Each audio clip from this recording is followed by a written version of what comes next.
ये है Ujjwal Chaurasia, age 19 years और मंथली इनकम इनकी एज से भी ज्यादा 25 लाख रुपए। और ये है Aditya Sawant, monthly income 22 lakh rupees और Naman Mathur monthly income 15 lakh rupees. और ये कोई बिग टेक कंपनीज के सीईओज नहीं है, बल्कि इंडियन गेमर्स है जो कि इंडिया की राइजिंग गेमिंग इंडस्ट्री का पूरा एडवांटेज उठा पा रहे हैं। और इंडिया की इस राइजिंग गेमिंग इंडस्ट्री की ट्रू पिक्चर मैं आपको आज इस वीडियो में दिखाना चाहता हूं, क्योंकि जिस गेमिंग इंडस्ट्री की तरफ देखकर 90s के बच्चों को अपने पेरेंट्स की मार खानी पड़ती थी, क्या है? आज उसी गेमिंग इंडस्ट्री की ओर देखकर पेरेंट्स खुद अपने बच्चों को मोटिवेट कर रहे हैं गेमिंग करने के लिए। और ये दिन दुगनी रात कभी तरक्की करे। और अब तो मोदी जी ने भी खुद कह दिया। और गेमिंग इंडस्ट्री बहुत बड़ी भूमिका निभा सकती है। सो stick with me till the end of this video, क्योंकि आज मैं आपको बताऊंगा इंडिया की राइजिंग गेमिंग इंडस्ट्री के बारे में and how you can benefit from it. ओ भाई,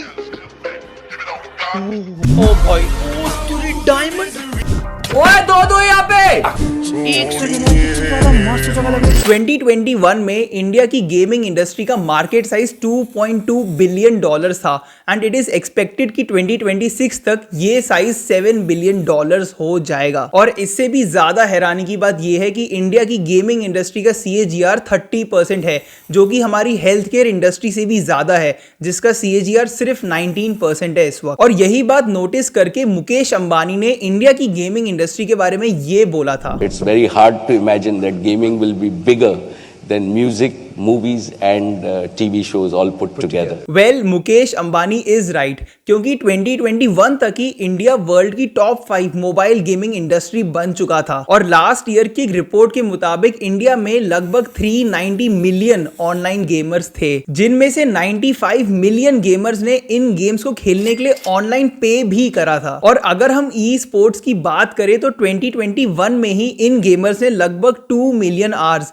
यानी कि 20 लाख घंटे तक गेम्स खेली थी। अब ऑब्वियसली इतनी बड़ी पॉपुलेशन जब गेमिंग में इंटरेस्ट दिखाएगी तो उज्जवल और आदित्य जैसे गेमर्स के पास स्पॉन्सरशिप के थ्रू लाखों में पैसा आएगा ही। लेकिन यहाँ इंटरेस्टिंग क्वेश्चन ये है कि हम लोग इस स्टेज पे आए कैसे? ऐसा क्या हुआ इंडिया में जिससे कि माइक्रोसॉफ्ट और यूबीसॉफ्ट जैसे बड़े बड़े गेम स्टूडियोज इंडिया में अपना ऑफिस खोलने के लिए मजबूर हो गए? इसको समझने के लिए let's rewind back to our famous video games वाली कॉइन मशीन्स, जिसको हर इंसान ने कभी ना कभी तो डेफिनेटली खेला है। 1990s के टाइम पे इन कॉइन मशीन्स वाली गेम ने ही इंडियंस के बीच वीडियो गेम्स को लेके क्रेज शुरू किया था। पर क्योंकि उस टाइम पर मार्केट में जाकर ₹1 वाली वीडियो गेम्स खेलने के अलावा और कोई ऑप्शन था नहीं, सेगा जैसी जापानीज कंपनीज ने कैसेट वाले गेमिंग कंसोल्स लॉन्च करे, जिनके through super Mario, islander, Contra और भी काफी सारी गेम्स इंडियन कंज्यूमर्स की फेवरेट बन गई। और ये ऐसी गेम्स थी जिनको खेलने के लिए आपको मार्केट जाने की जरूरत नहीं थी,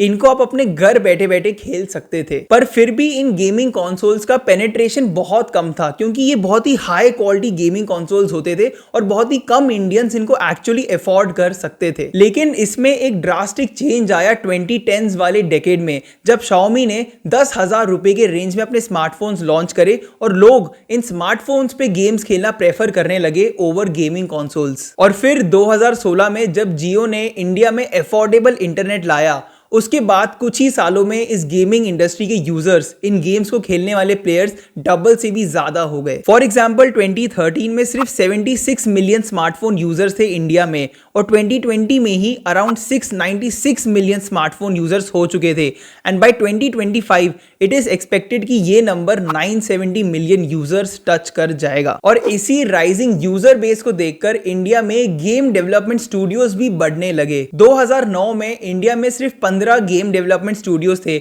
जबकि 2021 में ये नंबर 275 टच कर चुका था। और इंडिया के ये game development studios international level पे भी झंडे गाड़ रहे हैं। For example Bangalore based company Tentworks Interactive ने PC game City Block Builder launch करी थी, जो कि लंदन के EGX एक्सपो में बेस्ट गेम का अवार्ड जीती थी। Moreover Google Play Store में भी 5000 से ज्यादा इंडियन गेम पब्लिशर्स है, जिनमें से कुछ फेमस कंपनीज का नाम है Words Mobile, Moonton, Moonfrog, Gamation Technologies and Game to Win. So अब फाइनली बात करते हैं कि आप कैसे इस राइजिंग गेमिंग इंडस्ट्री का फायदा उठा सकते हो और पैसे कमा सकते हो। Well, to start with, south Korean company Krafton ने इंडिया में रिसेंटली गेम लॉन्च करी थी, Battleground Mobile India Pro Series season 1, जिसका प्राइस मनी $268,000 से भी ज्यादा का था। और आप भी ऐसे गेम्स के टूर्नामेंट में पार्टिसिपेट करके इस प्राइज मनी को जीत सकते हो। लेकिन अगर आप इन टूर्नामेंट्स में पार्टिसिपेट नहीं करना चाहते तो आपके पास एक और ऑप्शन है,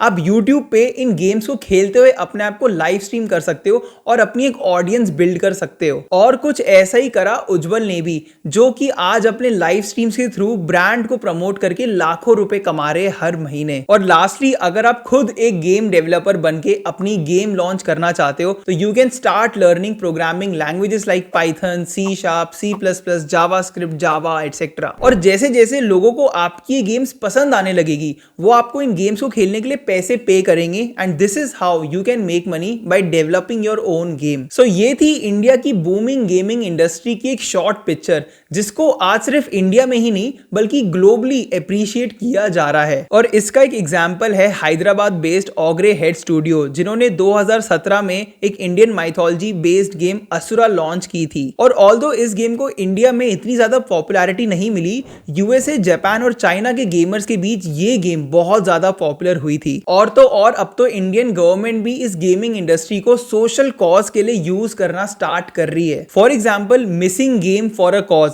राइजिंग ह्यूमन ट्रैफिकिंग की अवेयरनेस बढ़ाने के लिए बनाई गई थी, जिसमें प्लेयर्स को ह्यूमन ट्रैफिकिंग के विक्टिम की लाइफ से फाइट थ्रू करना पड़ता है। इस गेम को 2016 में game of the year award भी मिला था और ये आज तक 5 लाख से भी ज्यादा टाइम्स डाउनलोड हो चुकी है। सो आपका क्या व्यू है इंडिया की गेमिंग इंडस्ट्री के बारे में, मुझे कमेंट सेक्शन में जरूर बताना। और अगर आपको ये वीडियो पसंद आई तो इस वीडियो को लाइक और फिजडम के चैनल को सब्सक्राइब करना बिल्कुल मत भूलना। Thank you.